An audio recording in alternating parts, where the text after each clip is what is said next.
Family, আমার আরও একটা ব্লগে তোমাদের স্বাগত।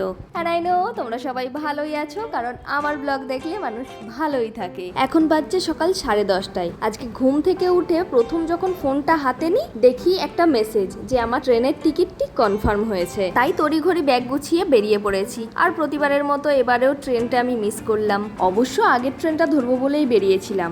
আর যেহেতু বাবাই বাড়ি নেই, তাই সকালবেলা রান্নাবান্নার কোনো ঝামেলাও ছিল না। চলে এসেছি হাওড়া। আর আমি আজকে জীবনে প্রথমবার এক্সপ্রেস ট্রেনে করে কোথাও যাব, তাও আবার সম্পূর্ণ একা। যেমন একটা আলাদা রকমের এক্সাইটমেন্ট কাজ করছিল, ঠিক তেমনই ভয়টাও করছিল দ্বিগুণ ভাবে। প্রথমত তো ট্রেনটা লেট করে এসেছে, তারপর আমার ফোনে দেখছি এই প্ল্যাটফর্ম থেকেই ছাড়বে তাম্রলিপ্ত এক্সপ্রেস, আর ওখানে অ্যানাউন্স করছে এটা নাকি চেন্নাই এক্সপ্রেস। উপরন্তু ট্রেন ছাড়তে বাকি মাত্র 10 মিনিট। তখনও গেট বন্ধ, আমাদের উঠতে দেওয়া হচ্ছিল না, ভিতরে ক্লিনিং চলছিল। তবে ট্রেনে উঠে এটা দেখে মনটা আমার খুশি হয়ে গেল যে আমার সিটটি ছিল একেবারে শেষ সারি এবং উইন্ডো সিট। ব্যাস, আর কি চাই? একটা মেয়ে উইন্ডো সিট পেয়ে গেছে মানে তো হাতে স্বর্গ পেয়ে গেছে। তবে এত ভালোর মাঝে একটুখানি অস্বস্তি, পাশের এই সিটটি যদি কোনো মহিলার হতো তাহলে জার্নিটা আর একটু কমফোর্টেবল হতো। ঠিক আছে, কোনো ব্যাপার না, এইটুকু তো মানিয়ে নিতেই হবে। আর যেহেতু আমি সকালবেলা থেকে কিছু খাইনি, আমার যে এত খিদে পাচ্ছিল, সারাক্ষণ মনে হচ্ছে কি খাই।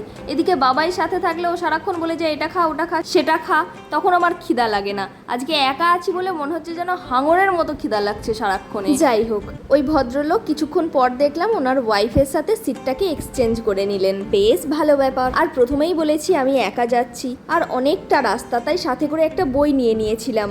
আর এতে যে আমার কি সুবিধা হয়েছে তা বলার অপেক্ষা রাখে না। 4 ঘন্টার রাস্তা মনে হলো যেন 5 মিনিটেই কেটে গেল। তাই সবার উদ্দেশ্যে বলবো, যখনই কোনো লং জার্নিতে যাচ্ছ একা, সাথে একটা বই রাখো। বিলিভ মি, একটা সেকেন্ডের জন্য বোরিং ফিল করবে না। এ বাবা, এতক্ষণ ধরে আমি বক করে যাচ্ছি, এখনো তো আমি বলিনি আমি কোথায় যাচ্ছি। চলো দেখাই আমি কোথায় এলাম। গেস করো তো এটা কোথায়? Yes, I am in Digha. তারপর দীঘা স্টেশন থেকে বেরোনোর সময় ফটাফট নিজের কয়েকটা ছবি ভিডিও তুলে নিলাম এবং এখান থেকে সোজা চলে এলাম সমুদ্রের পাড়ে। দিনের আলো তখনও কিছুটা আছে। এক কাপ চায়ে চুমুক দিতে দিতে দেখলাম আস্তে আস্তে সন্ধ্যা নেমে গেল। আর দীঘায় দেখেছি বছরের প্রতিটা সময়েই বেশ ভিড় থাকে, কারণ বাঙালির হাতের কাছে এই তো একটিমাত্র ভালো ঘোরার জায়গা। সে না হয় ঠিক আছে, কিন্তু কিছু মানুষ এই সব কিছুর ঊর্ধ্বে গিয়েও একটা কথাই ভাবছে, কি মেয়ে মানুষ রে ভাই, একা একা দীঘা চলে গেল, তাও আবার যখন বর বাড়ি নেই। আসলে ঘটনাটা কি হয়েছে বলি না, আজকে আমি খুব টায়ার্ড। চলে এসেছি হোটেলে একটু রেস্ট নিই।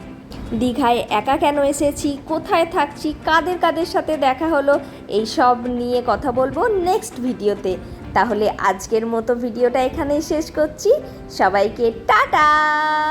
ও হ্যাঁ, আর একটা কথা, তোমরা ভিডিও তো দেখো কিন্তু চ্যানেলটাকে সাবস্ক্রাইব করো না, এটা কিরকম কথা? আরে চ্যানেলটাকে সাবস্ক্রাইব করো।